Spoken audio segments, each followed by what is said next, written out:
So next red book effect CID target Lokesh Vamsi గారు. Okay Raju గారు, red book effect CID టార్గెట్లో Lokesh. Red బుక్లో ఏదైతే లోకేష్ స్వయంగా తన దగ్గర ఉన్నటువంటి రెడ్ బుక్ని చూపిస్తూ ఎవరైతే తమ కార్యకర్తలపైన అన్యాయంగా అక్రమంగా కేసులు పెట్టారో వాళ్ళ జాబితా ఇది, వారిపైన చర్యలు తీసుకోవాలి, ప్రభుత్వం వచ్చిన తర్వాత ఎంక్వైరీ చేసి చర్యలు తీసుకోవాలి, ఎంక్వైరీ చేసి వారిపైన చర్యలు తీసుకోవాలని చెప్పని సభావేదిక మీద నుంచి చంద్రబాబు నాయుడు గారిని, పవన్ కళ్యాణ్ గారిని కోరారు. దాంతో ఇప్పుడు అధికార యంత్రాంగంలో చాలా పెద్ద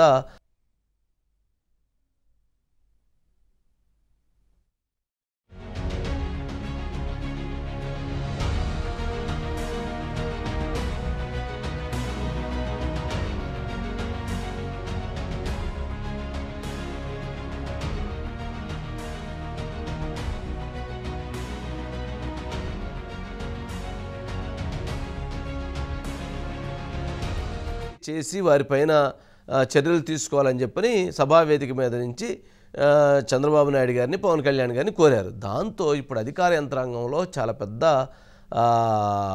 ఇష్యూ నడుస్తుంది. ఏంటి ఆ ఇష్యూ అంటే ఎవరెవరు పేర్లు ఉన్నాయి, ఎవరెవరు దీంట్లో వాళ్ళ ఉన్నాయి అనేటువంటి దాని మీద చర్చ జరుగుతున్నటువంటి సందర్భంలో చాలామంది ఎవరైతే వైఎస్ఆర్సీపీ ప్రభుత్వం లేదా వైఎస్ఆర్సీపీ పార్టీ నేతలు చెప్పినట్లుగా అడ్డగోలుగా వ్యవహరించారు అనేటువంటి అభియోగాలు, ఆరోపణలు ఎదుర్కొంటున్నారో వారి పేర్లు ఆ లిస్టులో ఉన్నట్లుగా చెప్తున్నారు.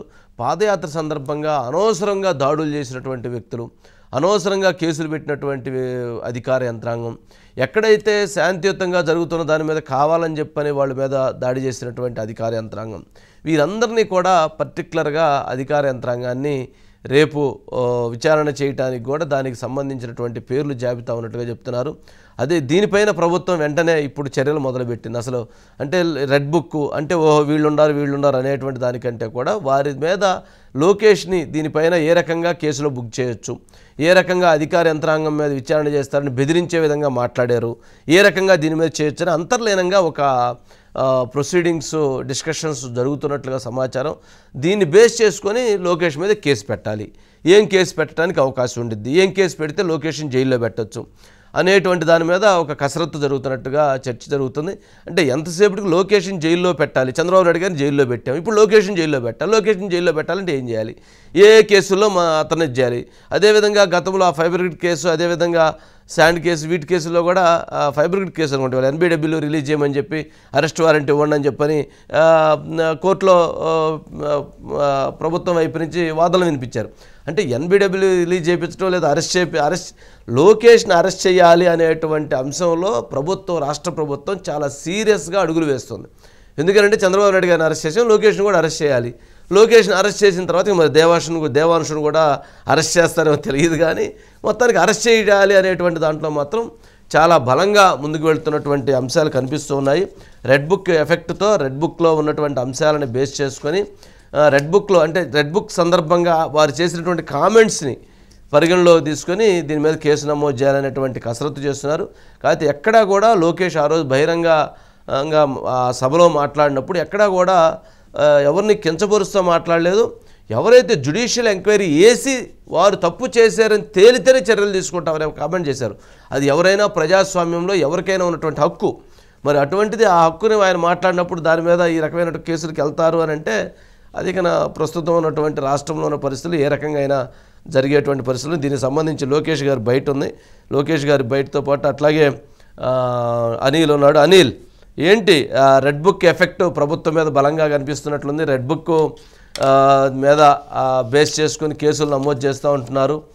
ఆయన చేసినటువంటి కామెంట్స్, అధికారులు లిస్ట్ ఎలా తయారు చేస్తారు అనేటువంటిది వారు చేస్తున్నటువంటి అంశం. ఏంటి మరి రెడ్ బుక్ ఎఫెక్ట్తో లోకేష్ని ముందుగానే అరెస్ట్ చేయాలి అనేటువంటి దాంట్లో ప్రభుత్వం ముందుకు వెళ్తున్నట్లుగా ఉన్నటువంటి సమాచారం ఏంటి, దానికి సంబంధించిన అప్డేట్స్?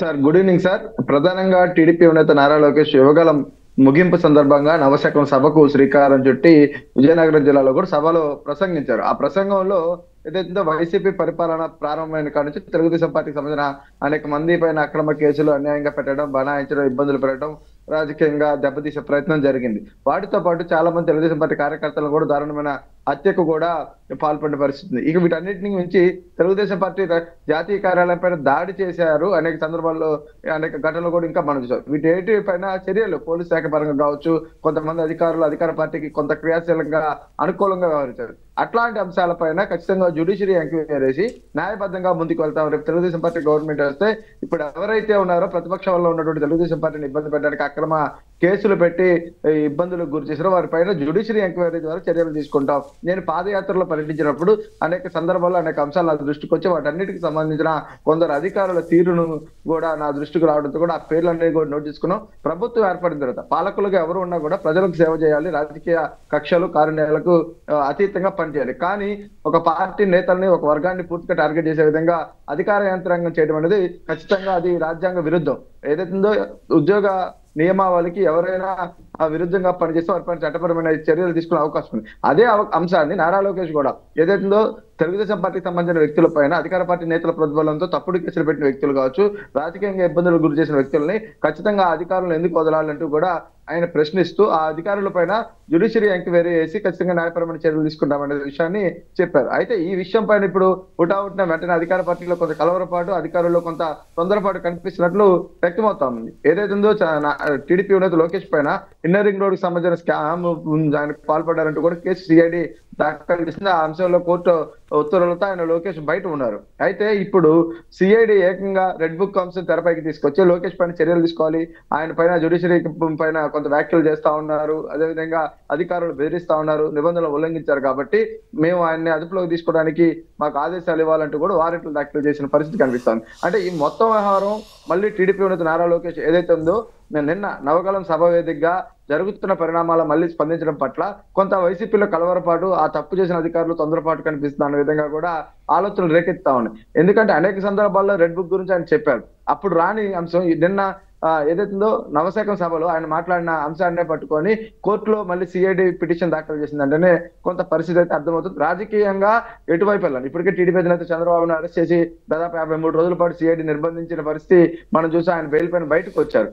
అయితే ఈ కేసులన్నీ కూడా కోర్టుల్లో పెండింగ్ లోనే, ముందస్తు బెయిల్ పిటిషన్ల పైన, క్వాష్ పైన విచారణలు జరుగుతా ఉన్నాయి. న్యాయస్థానాల్లో అంశం పెండింగ్ ఉన్నప్పటికీ కూడా రాజకీయంగా కొంత అధికార పార్టీ మరింతగా దెబ్బతీయాలి, నారా లోకేష్ ఇబ్బందులకు గురి చేయాలనే ఆలోచనతోనే ఈ రకమైన ప్రయత్నాలు మొదలుపెట్టిందంటూ కూడా టీడీపీ మండిపడతా ఉంది, సిఐడి చర్యలను పూర్తిగా తప్పుపడతా ఉంది. అయితే ఒకటైతే వాస్తవం, ఖచ్చితంగా ఈ ప్రభుత్వ హయాంలో ప్రతిపక్ష పార్టీల గొంతు నొక్కడం కావచ్చు, ప్రతిపక్ష నేతల ఇబ్బందుల పైన గురి చేయడం, అక్రమ కేసులు పెట్టడం, ఎవరైతే తప్పుడు పనులు చేశారో వాటిపైన జ్యుడిషియరీ ఎంక్వైరీ వేస్తాం. అధికారంలోకి వచ్చిన తర్వాత న్యాయపరంగానే రూల్స్ కి అనుగుణంగానే రూల్స్ వైలేట్ చేయకుండా నిజాయితీగా, నిబద్ధతగా, రాజ్యాంగం అనుసరించి మేము చర్యలు తీసుకుంటాము. అయితే దానికి ఎందుకు వైసీపీ నేతలు కావచ్చు, ఆ తప్పు చేసిన అధికారులు భయపడుతున్నారో సమాధానం చెప్పాలనే వర్షం అయితే టీడీపీ నుంచి వ్యక్తమవుతోంది. మొత్తం మీద యువగల ముగింపు, నవశకం ముగింపు సభలో ఆయన ఏదైతే లోకేష్ చేసిన రెడ్ బుక్ యొక్క వ్యాఖ్యలు ఖచ్చితంగా ప్రభుత్వాన్ని కొంత కలవరపాటుకు గురి చేశాయి. ఖచ్చితంగా తప్పు చేసిన భావిస్తున్న అధికారుల్లో కొంత తొందరపాటు కనిపిస్తా ఉంది, వారు అలజడికి గురవుతున్నారనే వాదన కూడా టీడీపీ నేతల నుంచి వ్యక్తమవుతోంది. అయితే న్యాయస్థానాన్ని సిఐడి ఆశ్రయించిన నేపథ్యంలో న్యాయస్థానం ఎలాంటి నిర్ణయం తీసుకుంటుంది నారా లోకేష్ విషయం అనేది కూడా మనం చూడాల్సిన పరిస్థితులు అయితే కనిపిస్తా ఉన్నాయి. Sir, thank you Anil, thank you very much.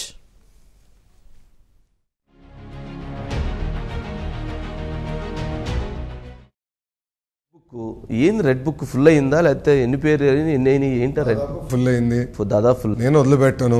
ఏ అధికారులైతే చట్టాన్ని ఉల్లంఘించి తెలుగుదేశం పార్టీ కార్యకర్తల్ని, నాయకుల్ని, ప్రజల్ని ఇబ్బంది పెట్టారో వాళ్ళని వదిలే ప్రసక్తే లేదు.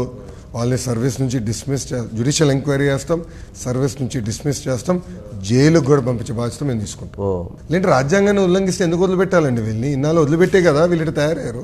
అరే, ప్రతిపక్ష నేత సొంత నియోజకవర్గానికి వెళ్ళాడండి. ఇప్పుడు రిశాంత్ రెడ్డి అని ఒక ఐపీఎస్ ఆఫీసర్ ఉన్నాడు. Is an IPS officer.